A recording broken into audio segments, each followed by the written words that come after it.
There is nothing more exciting than getting your first lead on YouTube. And I can tell you my first lead did not come from a viral video, nor did it come from a perfect video setup. It came from consistency. One of the things that I'm always asked about is how long does it take to actually get your first lead from YouTube?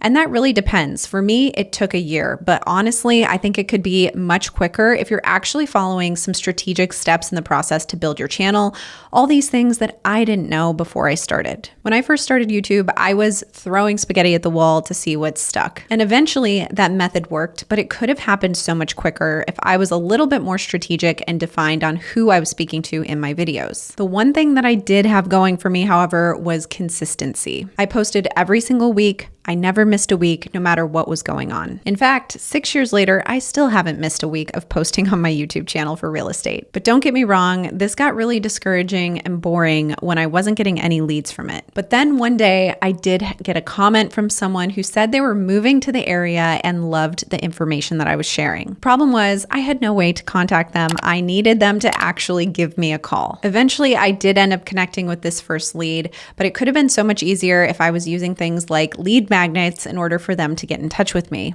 Aside from that, what finally worked was the fact that I was actually speaking to someone's pain points and answering their questions. And I was creating more of a connection, not just content. It wasn't until I really started to hone in on who my client avatar was, what type of content they wanted to see, what questions I could answer for them.